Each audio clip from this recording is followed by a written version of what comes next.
All right, everyone, welcome to Girls Night Out. I am a standard bearer. That's my channel here, Wendy, or you can call me Lorraine, whichever you prefer. I go by both because of my music, but I am here with Sister Michelle Hanna. She is Merle's wife, and Merle's channel is Living in Grace, and we are going to be doing a study starting into the book of Ruth, and Michelle's going to lead a good portion of our Bible study. We'll see how far along we get today, but we're kind of going to do this kind of like we do on Grace Believers Fellowship. There's 4 chapters in Ruth, and we're just going to go through this basically verse by verse, and I think that this will be a real encouragement to men who are going to watch us, but also to our sisters in Christ who may choose to join us every other week. So this will be we're doing this today, and then we'll be back in 2 weeks, because next Wednesday will be Grace Believers Fellowship, and we're going to be starting a brand new book of the Bible. We'll still have to figure out what we're starting, but at least for Girls Night Out for a while, we're going to be concentrating on the book of Ruth. Okay, so let me go ahead and have you introduce yourself, Michelle, and then I want to talk about a California current event really quickly, and then we'll get right into our Ruth study. Hi, I'm Michelle Hanna. I love studying the Bible. I do a Bible study on Facebook. We have a group there. We are currently studying Proverbs 31, and then we'll be heading into the New Testament. And it's a study of women. We started at the very beginning with Eve, and I've been doing that study on there with some ladies. I think there's 40 ladies in that group now. And we started with Eve, and now we're at the Proverbs 31 woman, and it's been really good. It's been really interesting, and that's what I like to do. I like to study. Well, and this has been really, really good for me, to make sure that I get my Bible study in. The days when I'm not doing hangouts, I'm listening to the teachings or the audio Bible when I'm working, and that has helped me so much to just keep my mind and attention focused on Jesus Christ, because we're living in a crazy world right now. We really, really are. And really quickly, just to, I'm really not one to just give, all these updates. There's Pastor's Point of View. For those of you who know Pastor Andy Woods, that's a good one that I always watch. And then another gentleman does very similar. His name is Charlie, and his church is Superior Word. And I am subscribed to him.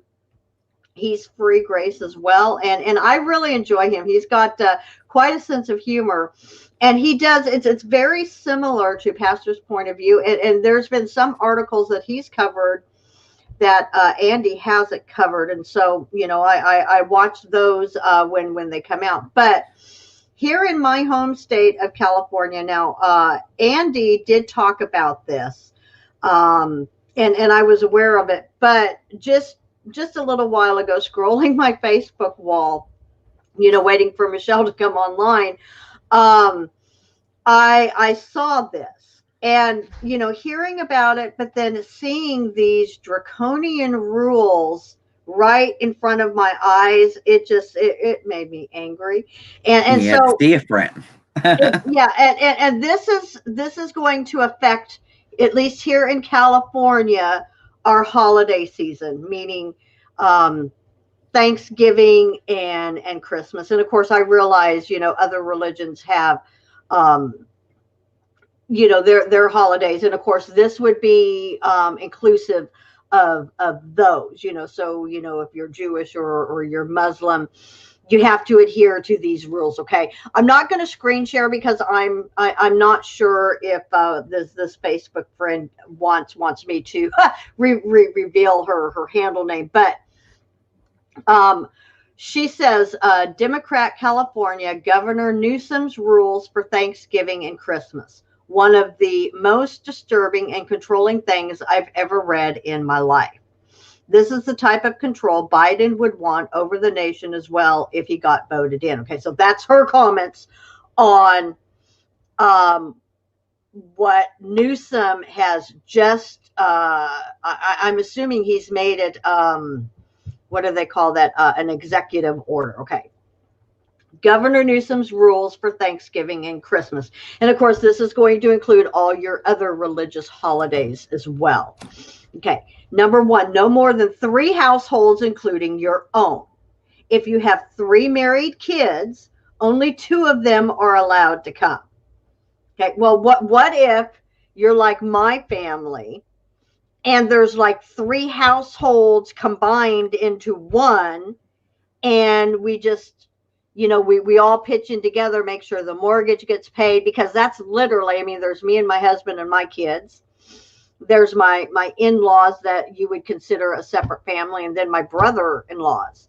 So that means that's it. We couldn't have like my husband's, aunts come over, or cousins, or anything like that. Okay. It could just, for our family, this would mean we could have nobody. We could not invite anyone. Okay. So that's number one. Number 2, you have to make a list of all the attendees and their contact information in case the government wants it. This is for contact tracing purposes, is what this means, folks. Okay. Number 3, may not be indoors. Okay. Well, what if it's raining? And some parts of California, come Thanksgiving and Christmas time, it's snowing. Okay. So you can't have it indoors. Your guests may go inside briefly to use the bathroom as long as you sanitize it frequently. I mean, now, could you just picture me having to go behind every person, I'd have to have eagle eye on the bathrooms at all times. And as soon as somebody leaves, I have to be in there, and I have to sanitize and wash my hands. Okay. Hey, love, joy, and peace. Wendy, you better get you a bottle of bleach and your rag ready, is all I know. Well, I do have a box of gloves that I used when I did Instacart, because grocery shopping was nasty, but this is just ridiculous. But this is the current order in California. Okay. So number 5, any shade structure. Okay. So you can't be indoors. So you have to have, here in California, we're going to be getting into our rainy season. So you would have to have some kind of, covered outdoor structure. Okay. Well, any shade structure must be open on at least 3 sides, so everybody can get wet when it really starts raining here in the valley. Okay. That just makes a lot of sense. Okay. Number 6, your chairs must be at least 6 feet apart. And it's like you either want to get really, really mad, or you just start busting out laughing over this. You really do. That's the stupidity of our governor. Okay. Number 7. Ted says you should just go to his house. Just go to your house, bro. Yeah. I can't see you right now because I'm reading from this Facebook post, but I'll be in just a second. Okay. He said you should just go to Governor Newsom's house. Everybody just go there. Everybody should just go to his house. Yep. Everyone who's watching this, just head on over to his house for Thanksgiving and Christmas. Okay. Okay. So your chairs must be at least 6 feet apart. Okay. Number 7, you must provide a hand washing or sanitizing station for your guests. Okay. So you've seen those little, it's like, they look like little porta potties, but it's like a sink with your paper towels and your soap and stuff. You'd have to come up with some kind of a structure like that. Like a camping sink. A camping sink. Exactly. Okay. Number 8, you should only use single serving food. Okay. Well, what does that really mean? Okay. Single serving food. No turkey or bowls of mashed potatoes, gravy, or cranberry salad. So that means, how many of you, when you go to Thanksgiving or Christmas dinner with the family, you're all getting your hands in, as mama or grandma is slicing the turkey or the ham, and she's like swatting your hand because you're like getting into it before it's all set out on the dinner table. Well, there's none of that, guys. Okay, there's just none of that. I mean, what would you have to do? Like cook your turkey the day before and do like your little throwaway plates and cover it with tinfoil or something, and just have pre-made plates, I guess is what it means. Okay. Now, if you must serve out of one dish, your guests may not help themselves. I mean, just stupid. Number 10, the designated person who is allowed to serve you must wash or sanitize their hands frequently and wear a face covering. Number 11, everyone must wear a face covering at all times except briefly while you eat. Now, I'm surprised he didn't say, because he said this at restaurants here in California, that you need to have your mask on so you can put it down to put bite of food into your mouth, but then you have to put it up while you're chewing. I'm surprised he didn't say that. Okay, so you must wear a face covering at all times except briefly while you eat, but you must sit 6 feet apart while you eat, or if you need to use an inhaler or for other urgent medical needs. 2 more, guys. Okay, keep the gathering to 2 hours or less. I mean, you're going to have to rush through your dinner. Make sure you're sitting 6 feet apart. If it's for Christmas and you're exchanging gifts, you're going to have to like hand your gifts like this, And I mean, how's that going to work, with wrapping paper and all this? This is just ridiculous. And the last one, you should not sing or chant. Physical exertion is warned against. Okay, so no singing Christmas carols. If maybe a member of your family has a piano and they play piano, no singing or chanting or any of that. Okay, because as you're singing, I mean, spittle could fly out of your mouth, and those particles could just you could end up spreading COVID just to all your guests, and I mean. This isn't a joke. This is real. This just happened in California. Okay. And people wonder why I want to leave California. I really do. I want to leave so bad. But anyways, okay. Didn't mean to be a downer, but for those of you who also may live in California, I know brother Matt. Yeah, I was looking to see if you were here. Yeah, he says, that's my governor. I'm going to put this up here. That's my governor. This is so laughable. Yeah, see, Matt's like down in Stockton, so he's not too terribly far from me. And I mean, this is just absolutely ludicrous. I mean, we say people who hate Trump that they have Trump derangement syndrome. Okay, well, I think there's such a thing as our political people in power have political derangement syndrome. Maybe we can come up with a name like that, political derangement syndrome, because what it is it's power hungry people. They've got this power that they think that they have, and now they're just power hungry. They're just absolutely power hungry. But enough of my rant. Did you have any comments, Michelle? I'm going to catch up with the comments in the live chat area. Are they trying to do anything like that in North Carolina where you guys live? We're one of the closed down states as well. We have a Democratic governor, Roy Cooper, and it may be really bad in the big cities, and I'm sure that I've not had time to look to see since November's so close if he's put out anything about Thanksgiving yet. I'm sure it's coming because they tend to stay along the same mindset as Newsom and because they have California as their testing ground. Things pass in California, you can be assured it's coming to the rest of the United States eventually. Yep. And he is in the same mindset as Newsom. I've noticed, watching the news articles and stuff. So I'm sure there's going to be something like that here. I have 4 children, and it's not going to be able to be that way um, at any gatherings that we have at Thanksgiving. So I mean that is ludicrous Well, that you and can invite.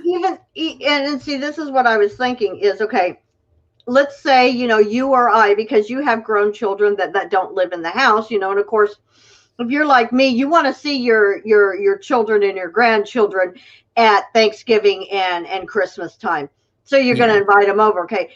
You guys won't pay any diddly squat to these rules. Okay. But nope. what if you have prying neighbors that are snitches and they snitch on you and they call the cops on you or I and say, there's too many cars, there's too many people. I think they have more than 3 families. Or, And there's that's a several families that live possibility. within one household. They shouldn't be inviting anyone over. Yeah, and that is a possibility because we have observed a neighbor have a gathering, and without saying too much, they were doing the social distancing and things of that nature. And that, like you, that's a very that's a good possibility that someone might call the authorities on you for having too many people at your house. But I don't know if all my kids will be here. Typically, they are. And if all 4 of them are here, we have kids that live off. So if they did choose to fly in, or that's it's just ridiculous. Right, because you've got their spouses, and if they have children, you've got the grandbabies, Hmm. and I mean, you know, It's it's it's bad. It's really bad the way that um, I've been praying so hard that someone else gets elected as our governor, and I and lieutenant governor. There's 2 very good candidates, and I've been praying hard that they are elected so that most there's only 3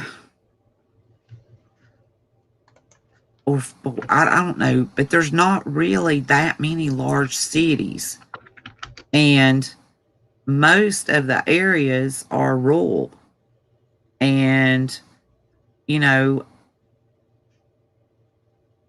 say it's warm enough, like it's rainy and cold here today, so I'm sure that excuse me, I'm sure that it's going to be cold, at Thanksgiving.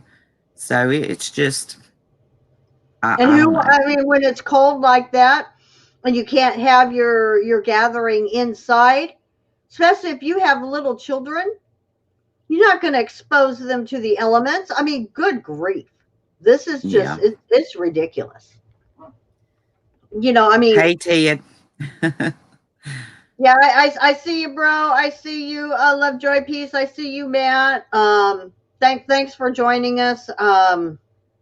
Let's get into the scripture. We need to uplift our spirits, but these Yeah. are things that are coming, and each state is probably, doing their own draconian mandates and whatnot. Just keep your eyes and ears open. Be aware of what's going on around you, and be smarter.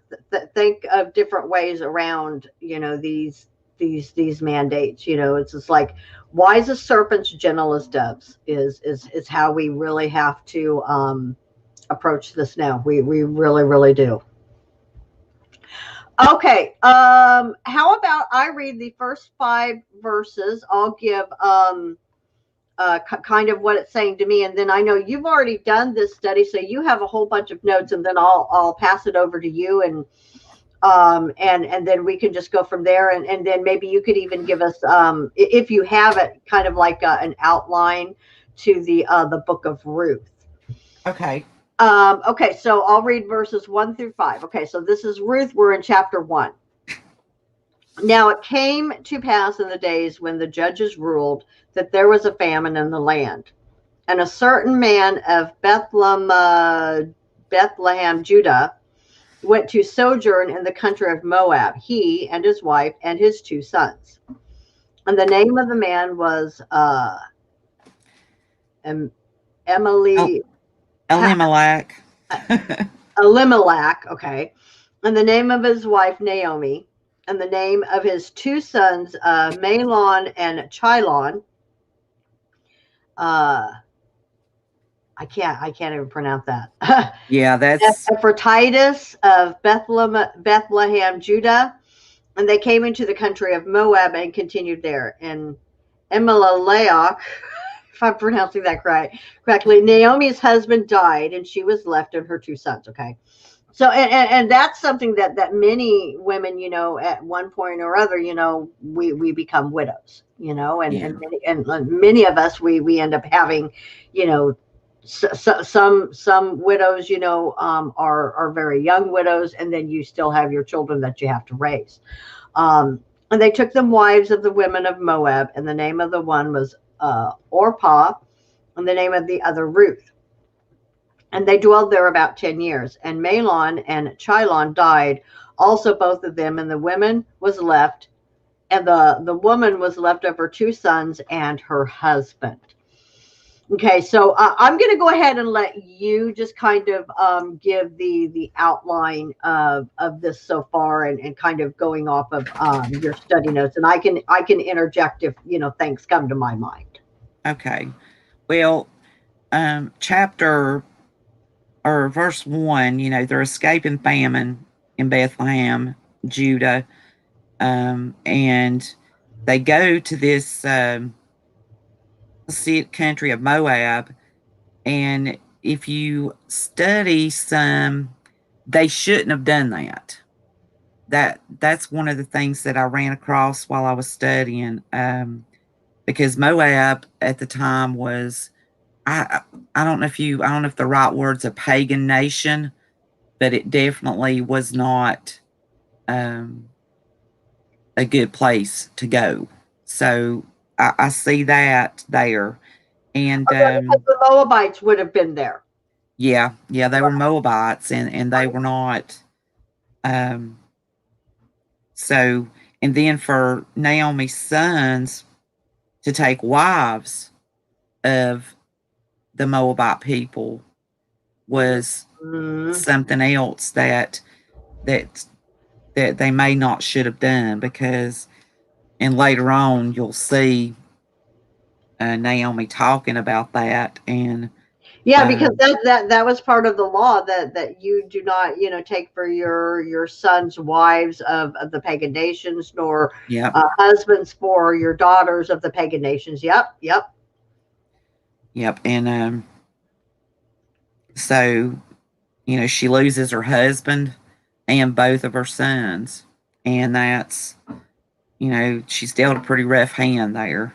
Okay, now see, I didn't pick up. I'm rereading it. Okay, so the sons take them wives of the women of Moab, and the name of the one was Ophir, and the name of the other Ruth, and they dwelled there. Okay, so one of the wives was Ruth.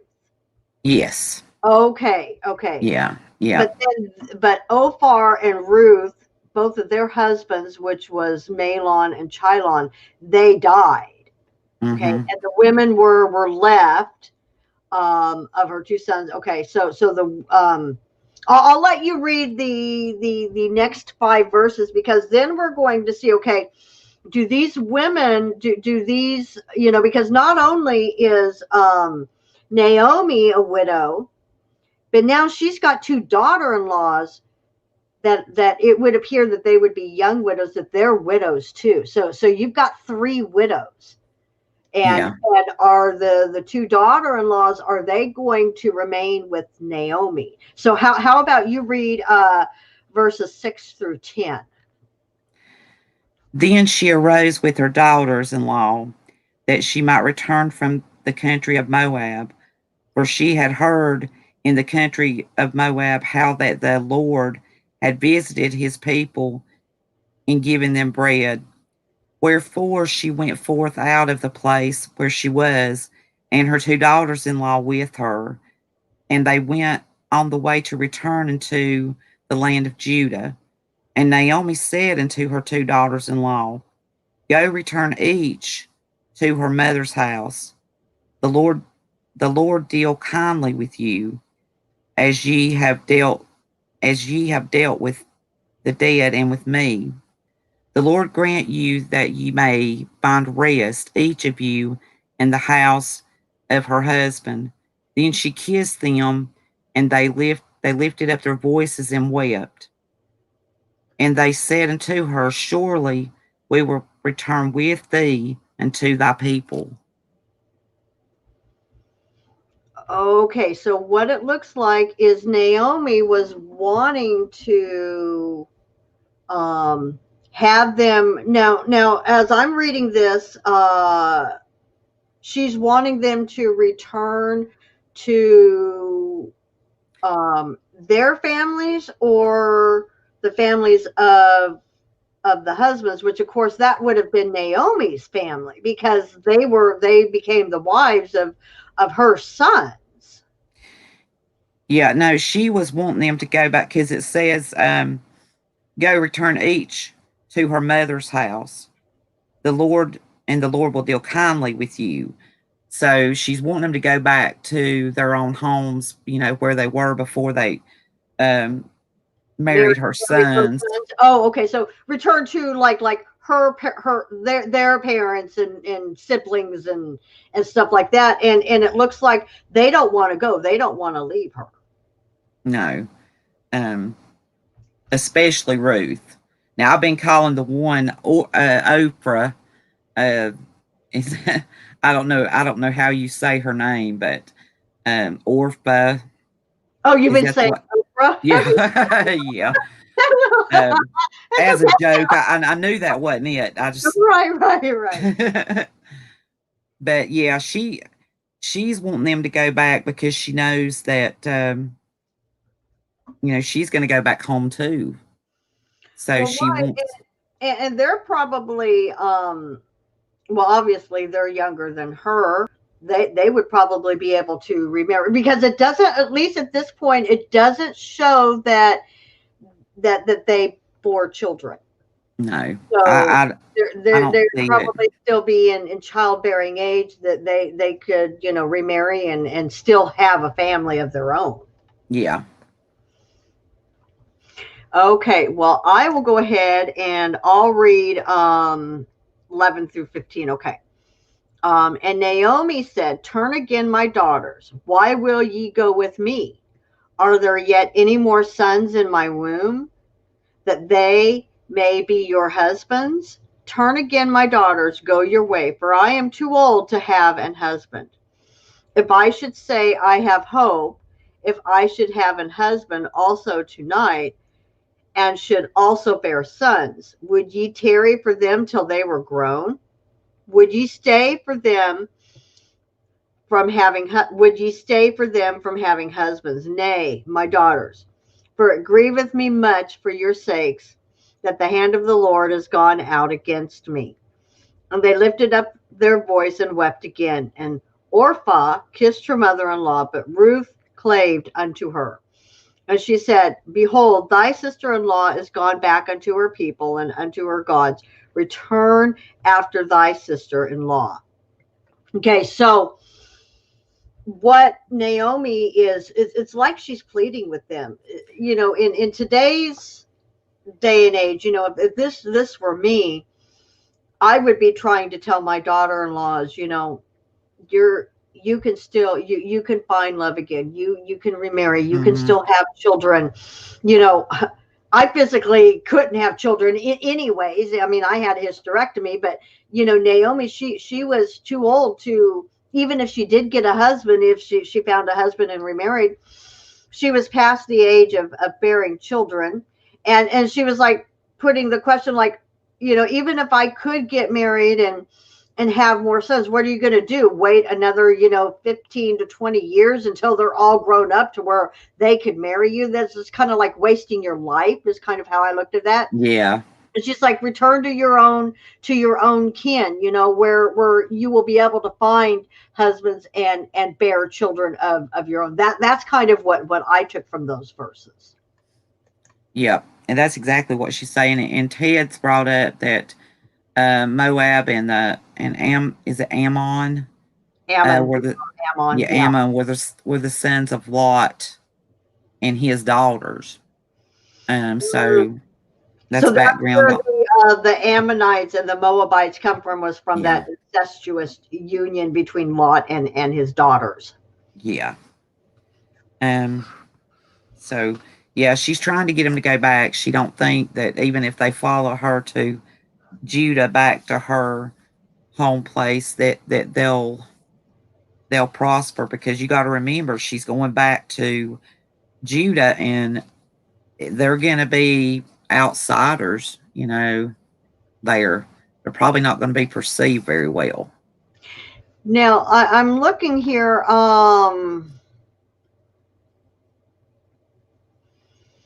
Was Naomi and her husband, were they originally Israelites, but then Yes.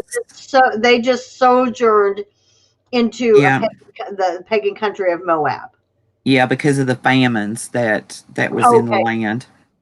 okay. So that they didn't stick it out. They took off. They took off, Yeah. and then along somewhere, I'm not sure how much time passed. Her husband died. Her sons, married. With, she gained daughter-in-laws Orpha and Ruth, but of course the sons died. These young women. It doesn't tell us that they had children, so it's like, you know, go back to your own land, because she's probably going back to Judah. It looks like it says Bethlehem, Judah, so I'm assuming it's like the nation of Judah in like maybe Bethlehem. Yeah. Yeah, I'm not showing any in the references that I have for Ruth. I'm not showing any children up until later. Until later. So, yeah. Okay, well, I'll read. Let's see.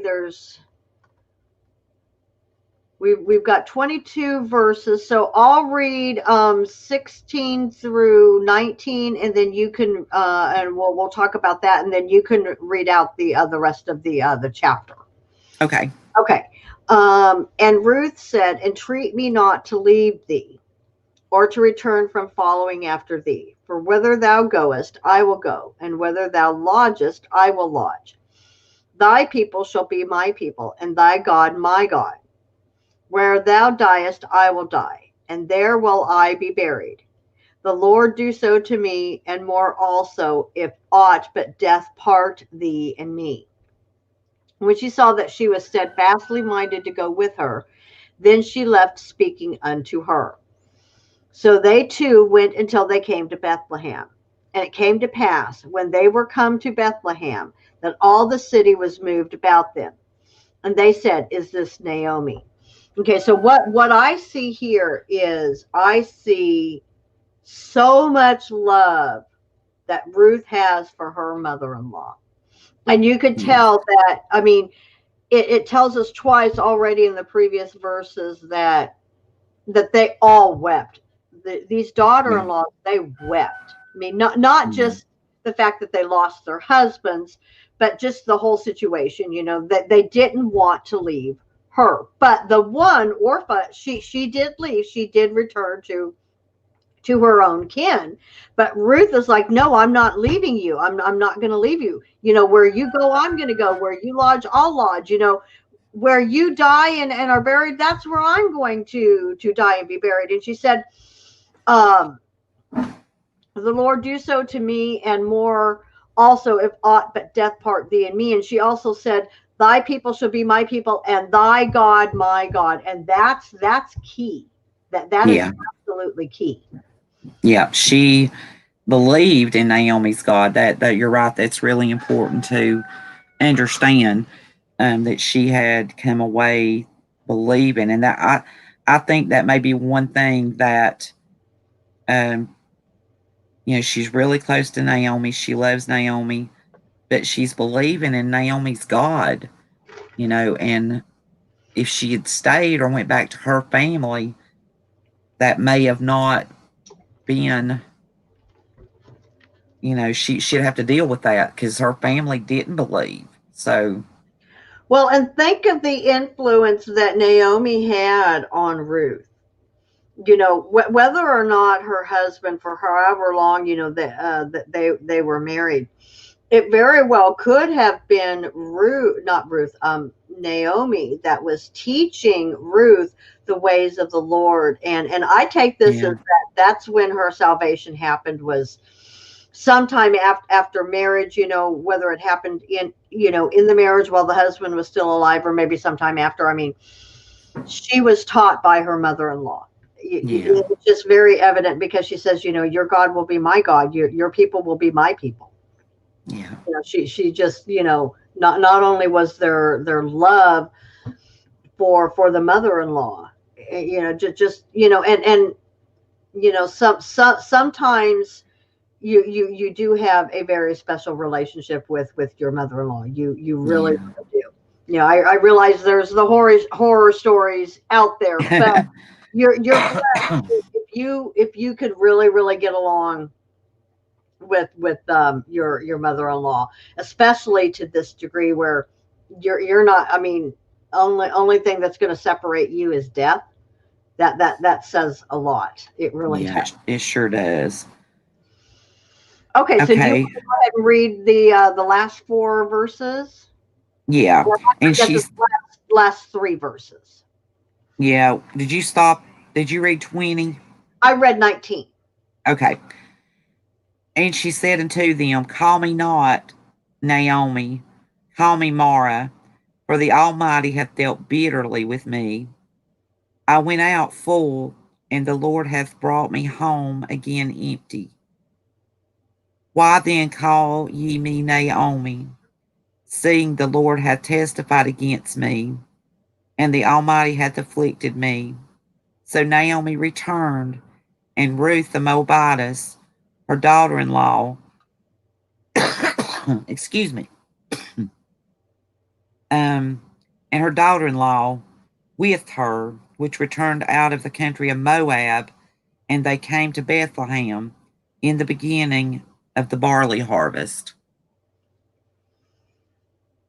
Okay, now So, what is your summation of verse 21? I'll tell you mine here in a second. She's extremely negative, yeah, extremely. I think she believes that the Lord has judged her for going to, like we were talking about earlier, to Moab and taking up, letting her sons take up with um, Moabite women. Um, because, like you said, the law was kind of it. You were not supposed to do that, and I think that she's thinking that the Lord had dealt harshly because they left their land and went and took up in uh, Moab. And she's thinking that the Lord's took everything from her, her sons, her Like it was husband. like it was a punishment because of, Yeah, because it started off with a famine, and maybe instead of, and we've all done this, bad things start happening and we take it upon ourselves to solve the problem instead of turning and relying on. we, yeah, we, we all create Ishmaels. I yeah. mean, I've birthed several Ishmaels in my life because I did not wait on the Lord for the Lord to bring in the solution. I was kind of like, well, I'm going to rush God along because God doesn't know as much as I do. And Yeah, we've all been in that mindset. We yeah, have. and every time, how did that wind up for us? Typically not good. I mean, in my life, and I can testify that when I tried to hurry and do things my way and sat and didn't wait on the Lord, and waiting on the Lord is hard. Hmm. And but when I didn't, it was no good outcome. So I think that's what it's showing right here.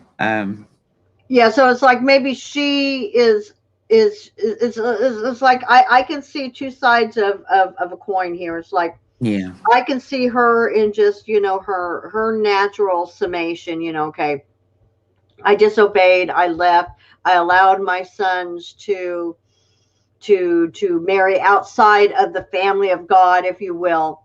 Mm-hmm. But now look what happened. Okay, because and this is where, God turns things around to those who love him. Okay. Ruth became a believer. Yeah. Even though she was a Moabitess, because of the influence of the mother-in-law, because that's just kind of what I'm getting. Yeah. So not all bad happened, but yet No. Naomi is still feeling like she's been just extremely chastened by the Lord. And Yeah. maybe she was, but maybe she wasn't. But the beautiful thing that came out of it was a couple of things: the love and respect that came from her daughter-in-laws, to the point that they didn't want to leave her. One reluctantly did leave, but then Ruth is like, nope, I'm not leaving, it just No. ain't gonna happen. And she became a believer, Yep. and she was saved. Yep. And so, even though when we stray away, God will still bring us back to his perfect will and purpose for our lives. And so if she had strayed, God made a way, and got now Ruth and Naomi back on the right path. Yeah. That's kind of how I look at it. Do we want to go ahead and maybe go to the next chapter, because we do have a little bit of time? It's totally up to you. How much I'm good. How much ever time you got, we'll go. Let's see. Um, yeah, let's try to get through as much as we can of Ruth 2. Okay. Okay, I'll read the first 5 verses. Okay. And Naomi had a kinsman of her husband's, a mighty man of wealth, of the family of uh, Imelech. I guess it's pronounced maybe Imelech. And his name was Boaz. And Ruth the Moabitess said unto Naomi, let me now go to the field and glean ears of corn after him, in whose sight I shall find grace. And she said unto her, go, my daughter. And she went and came and gleaned in the field after the reapers. And her hap was to light on a part of the field belonging unto Boaz, who was of the kindred of Imelech. And behold, Boaz came from Bethlehem and said unto the reapers, the Lord be with you. And they answered him, the Lord bless thee. Then said Boaz unto his servant that was set over the reapers, whose damsel is this? So it's like Ruth almost is starting to devise a plan here. She's wanting to get the attention of Boaz, and so she makes a plan of exactly, how is she going to get this man's attention. Okay, she's got to go into the field, glean the ears of corn, because she wants to find grace in his sight. And Naomi I actually gives blessing and approval. Yeah, I think Naomi is coming up with the plan You think because Naomi is? yeah, I think she is because now Ruth doesn't know how to do or what to do, and Naomi's leading her like step by step by step. So, um, does she know about Boaz? Um, but I think it's Naomi instructing Ruth because she's really out of her. She don't know about none of this. So you see Naomi telling her step by step what to do. Um, Yeah, because I mean, verse 2, it says, "And Ruth the Moabitess said unto Naomi, Let me now go to the field and glean ears of corn after him in whose sight I shall find grace." Well, obviously, Naomi has already told Ruth about him, because Yeah. how could she say, let me do this so that I find grace? So would you say that that Naomi's trying to find a husband for her? Uh, maybe. I mean, it Maybe. could be, At this point, it's possible. yeah, And so she takes the advice. It says, she went and came and gleaned in the field after the reapers, and her hap was to light on a part of the field belonging to Boaz, who was the kindred of Imelech. yeah. And Boaz did notice her. So why don't you read 6 through 10? And the servant that was set over the reapers answered and said, It is the Moabitess damsel that came back with Naomi out of the country of Moab. And she said, I pray you, let me glean and gather after the reapers among the sheaves. So she came and hath continued even from the morning until now, that she tarried a little in the house. Then said Boaz unto Ruth, Hearest thou not, my daughter? Go not to glean in any other field, neither go from hence, but abide here fast by my maidens. Let thine eyes be on the field that they do reap, and go thou after them. Have I not charged the young men that they shall not touch thee? And when thou art athirst, go into the vessels and drink of that which the young men have drawn. Then she fell on her face and bowed herself on the ground, and said unto him, Why have I found grace in thine eyes? Thou shouldst take knowledge of me, seeing I am a stranger. So he does notice her, and I think um, he's very um, what would you call it, when his servant tells him about Naomi, he's like, okay, this is somebody that I've got to take care of. So if this is Naomi's girl, then we got to watch over her. But you can Right, to the see, point that they instruct all the young men that are also working in the field, you're not to touch her. yeah, You know, and when she's athirst, go to the vessels, drink what the young men have drawn. So he's providing for her. yeah, Yeah. And of course, verse 10, it's almost like Ruth doesn't know how to react to this kind of kindness, this kind of kind treatment, because she says, Why have I found grace in thine eyes, that thou shouldest take knowledge of me, seeing I am a stranger? Because she knows, she wasn't born of the tribes of Israel. She's a stranger. She's an outsider. I mean, she feels like an outsider, and maybe, that there were, even though she came back with Naomi, who was of the tribes of Israel, maybe the other people in the village, or even in the family, made her feel like an outsider. And so she's like, she doesn't know what to, it's almost like she doesn't know what to do with the kindness that Boaz is giving to her. yeah. And this says something really strong here about Boaz too. His kind nature and um, his kind heart. So that Hmm. says a lot about him there too. All right, I'll go ahead and read verses 11 through 15. And Boaz answered and said unto her, It hath fully been showed me all that thou hast done unto thy mother in law since the death of thine husband.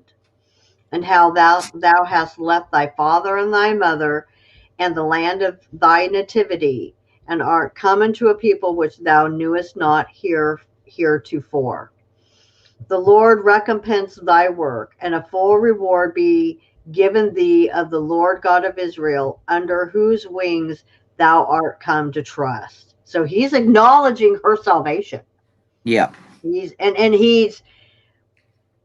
word of mouth has gotten out. Naomi obviously would have talked about how Ruth just cared after her, looked after her, and even when her husband died, she just wouldn't leave her side. And so words gotten back to Boaz, just the love and respect that Ruth has shown to Naomi. Naomi. Yeah. Yep. And it says, and Boaz said unto her, at mealtime come thou hither and eat of, oh, I'm sorry, verse 13.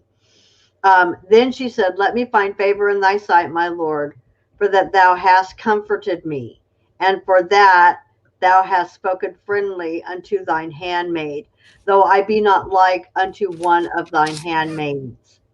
And Boaz said unto her, at mealtime come thou hither, and eat of the bread, and dip thy morsel in the vinegar. And she sat beside the reapers, and he reached her parched corn, and she did eat, and was sufficed, and left. And when she was risen up to glean, Boaz commanded his young men, saying, let her glean even among the sheaves, and reproach her not. And so it's almost like maybe there was kind of like strict rules as far as the gleaning, that you could only glean so far, or maybe it was something about women weren't allowed to do such and such. But Boaz is saying, let her glean even among the sheaves, and reproach her not. Don't chastise her. Don't rebuke her. Yeah. Don't mess with her. Right. No. Leave her alone. Yeah. She's got my full approval. And she's got my full stamp of approval.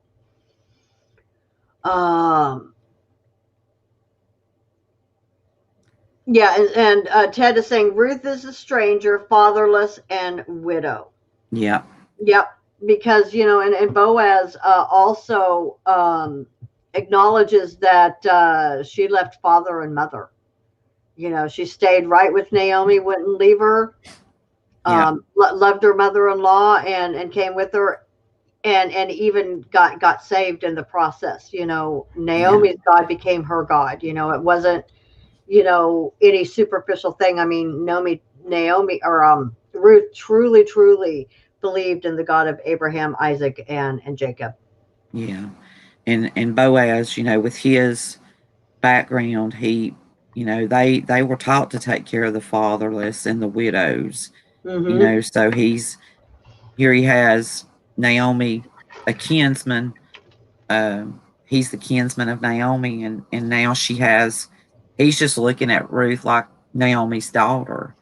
So Would you almost say, because when you said and Ted may correct me, was Boaz kind of like a kinsman redeemer, kind of taking her under his wing, kind of in a way? Go ahead, read 16 through 20, because it might give us more insight. okay. And let fall also some of the handfuls of purpose for her, and leave them, that she may glean them, and rebuke her not. So she gleaned in the field until even, and beat out that she had gleaned. And it was about an, I don't know what that, Ephah.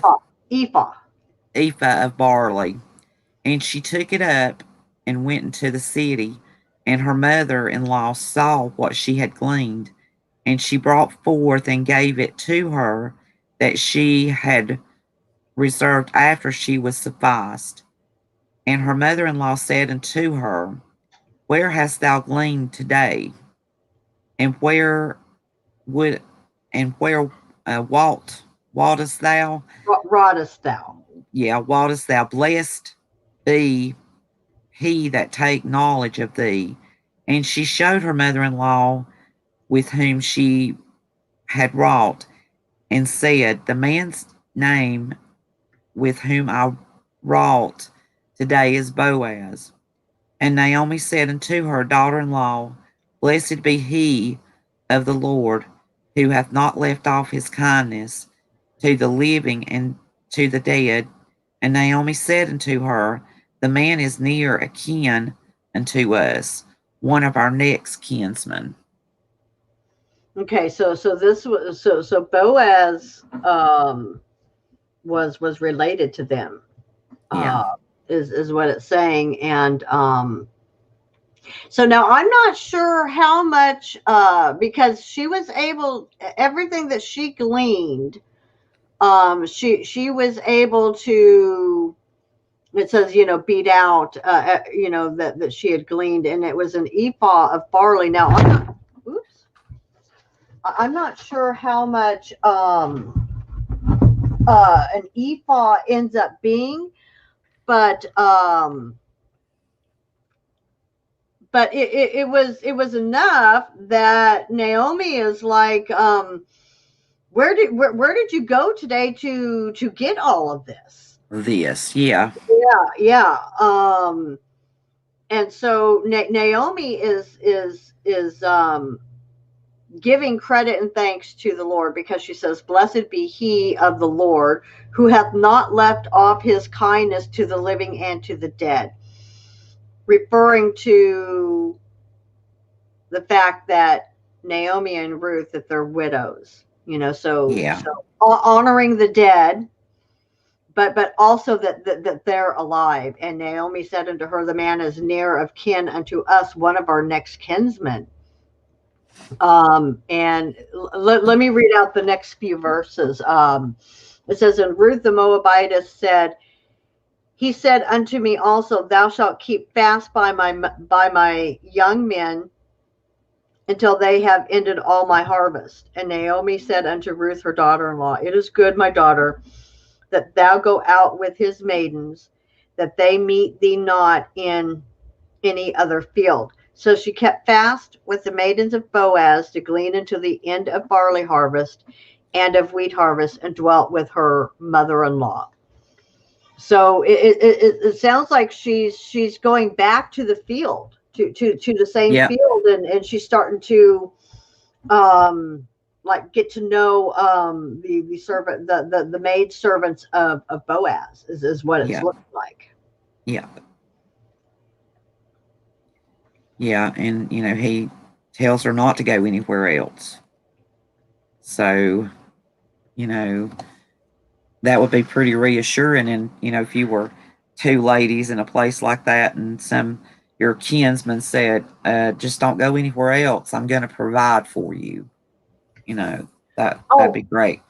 Ted, Deuteronomy 24:19. This is why I think why he's telling, Boaz is telling the servants to let her go in and glean, because it says, when thou cuttest down thine harvest in thy field, and hast forgot a sheep in the field, thou shalt not go again to fetch it. It shall be for the stranger, for the fatherless, and for the widow, that the Lord thy God may bless thee in all the work of thine hands.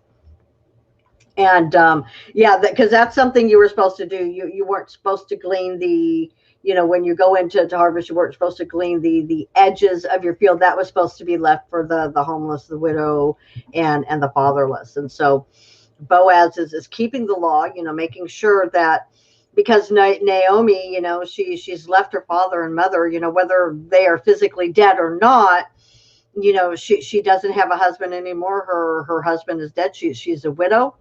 Mm-hmm. She's also with her widowed mother-in-law, taking care of her mother-in-law.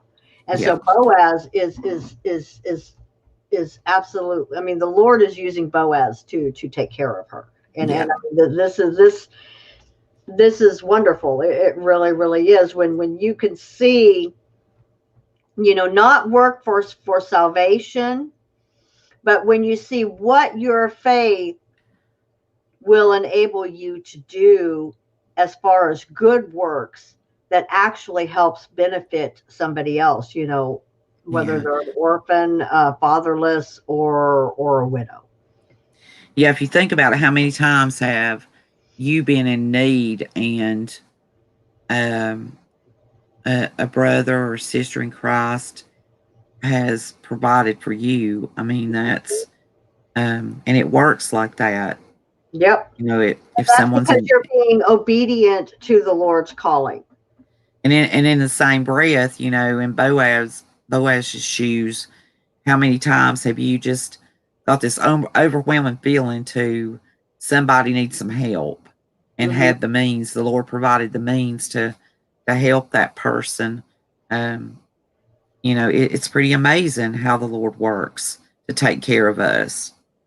Yep, and most of the time he works through everyday fallen human beings, just like you and I. There's been many times that and I'm kind of prideful in a way. I really don't like to tell people that I'm struggling, whether it be financially or Yeah. emotionally or spiritually. But yeah, God still knows my needs, even if I don't, tell my brothers and sisters what's going on. I try to be better about that, but when there's a need, God is always there to Provides. provide, and many times it's been through a brother or sister, just out of the blue. Yep. And that's how the Lord works, and that's how we all should want to be used of the Lord. So let me make sure that I've read all of the comments. We will save the next two chapters for our next study in 2 weeks. We will probably be able to finish Ruth, and then what would be good, I think, unless something else would come up that we need to discuss, is we can start another book or another study topic to Okay. cover. Well, Yeah. was there anything else, Michelle, that was kind of on your mind and heart about what we read in the first two chapters? No. I think it's really, and we come out with some stuff that I didn't even think of when I was doing the study before. So that's what I was doing, is making me some notes. Um, because it's just so amazing. Naomi was alone basically, and the Lord provided her Ruth Mm-hmm. as someone to watch over and take care of her. And then as they went on, toward Naomi's home, provided Boaz. So to take care of both of them. Mm-hmm. It's just really amazing how the Lord works. And, I can't help but think um, it's talking about the famine and stuff. And all through the Old Testament, the Israelites just kept on messing up.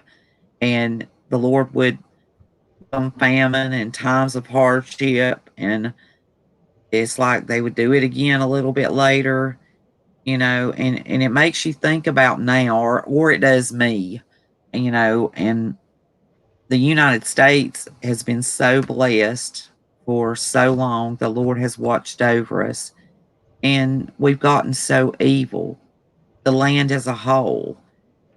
And there's cautions in the Bible about turning away from God, Mm-hmm. the way that the Israelites did, and so many others did in the Bible. And to me, you know, I'm not afraid because I know uh, where I'm going.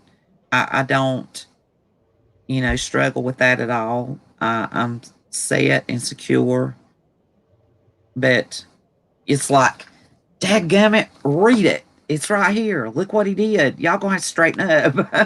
Right, right, right. So You I, know, you know, because it's famine could hit our country at any time, and it's like if something would happen, and I think about this, as a woman, if something would happen suddenly to my husband, and I still had children that I had to take care of, could, with the Lord's help, I could, but in my humanity, I often wonder, could I set out on my own to, a Yeah. new land, even though I be, just another state, but a lot of times we feel alone and we feel inadequate, and that's where our reliance on the Lord really really has to Yeah. come in, and we may be shaken like a leaf, but we have to understand that when God promised that he would never leave nor forsake us, he's not going to.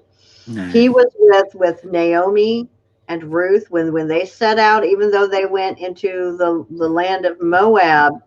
God still provided for them. God still took care of them. And whether or not, it was just Naomi feeling like it was a chastisement of God, or whether it really was, God still brought good out of that.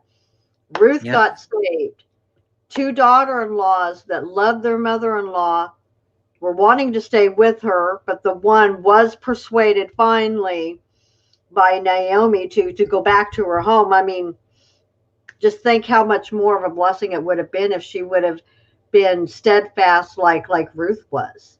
Yeah. God would have provided for her too. Boaz more than likely would have provided for all three of them. Yep.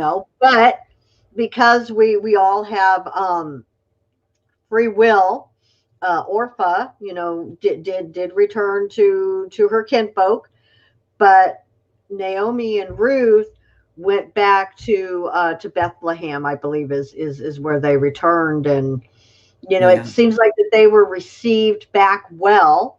Mhm.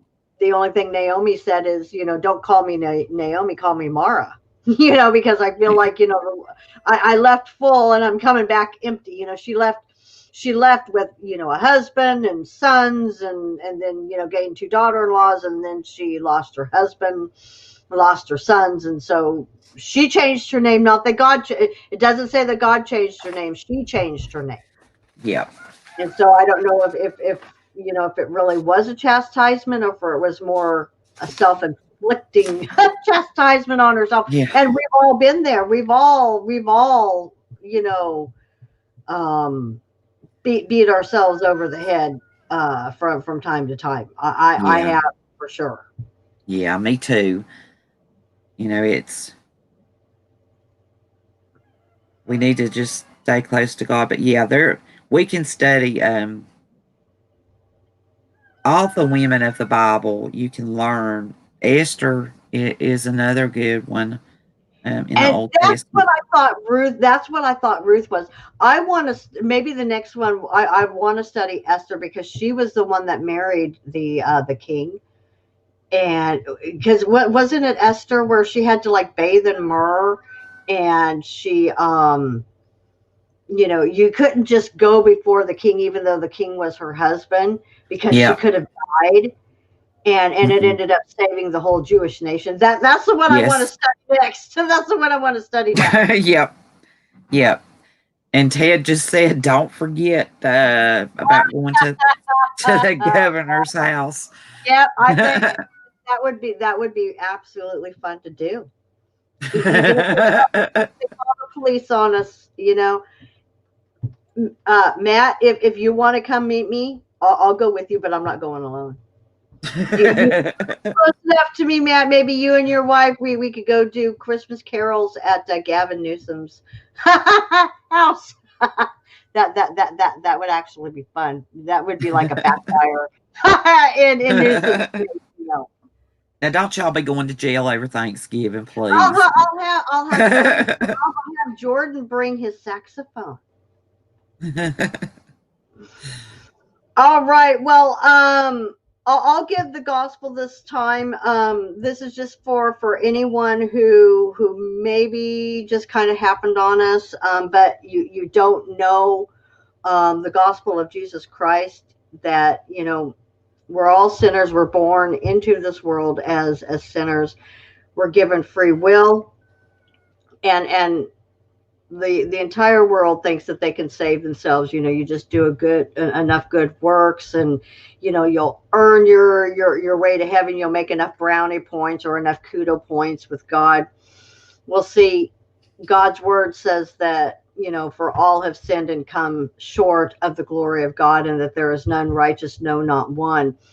Well, see, there has to be a blood sacrifice, a blood atonement, and God requires perfection, and the only one that could satisfy the requirement of the law, God's perfection, was Jesus Christ. Jesus Christ fulfilled the entirety of the law perfectly, because we can't.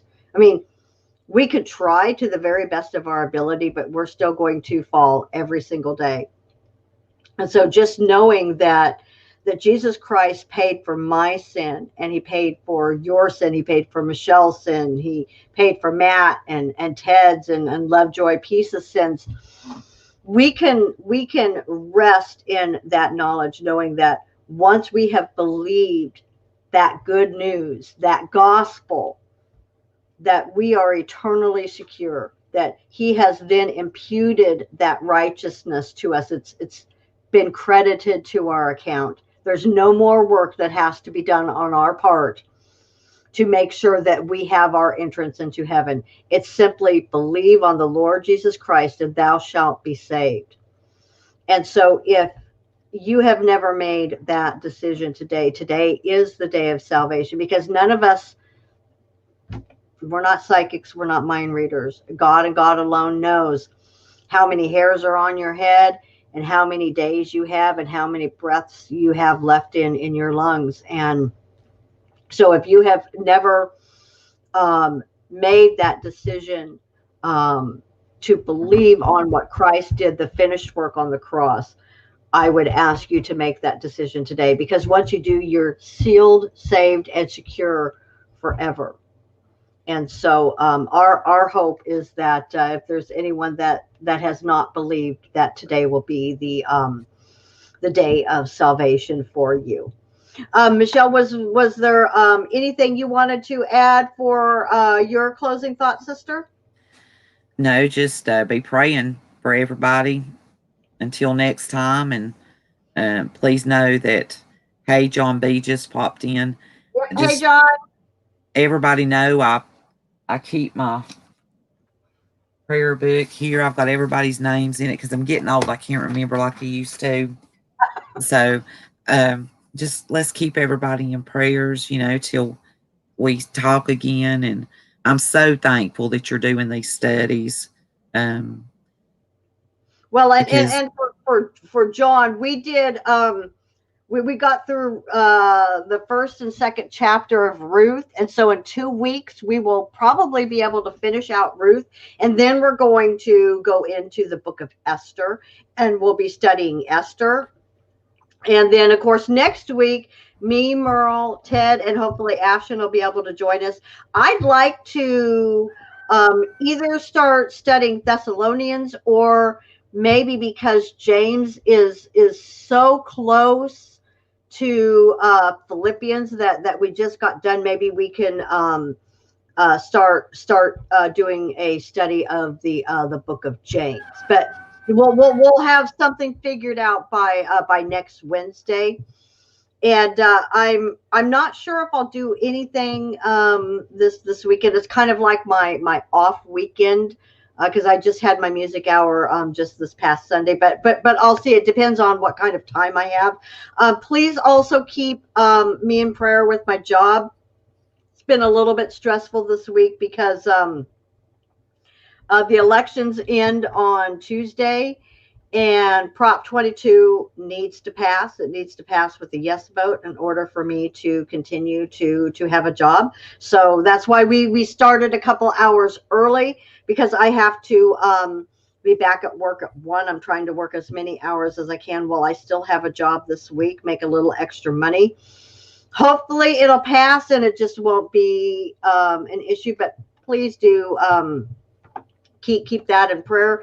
Keep Sister Michelle and, her state of North Carolina.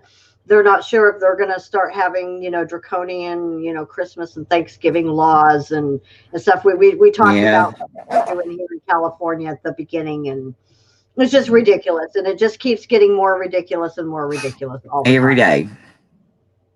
Yep, it sure does. So, all right. Well, you guys take care. God bless. I'll be able to visit with you for just a few minutes, Michelle, after I close out the broadcast here. So hang on with me, okay? Okay. All right. Well, everyone, you take care. God bless. We love you. And just remember, keep your eyes and your mind focused on the Lord Jesus Christ. And we'll see you in 2 weeks. And then next week, it will be Grace Believers Fellowship. All right. You guys take care. God bless.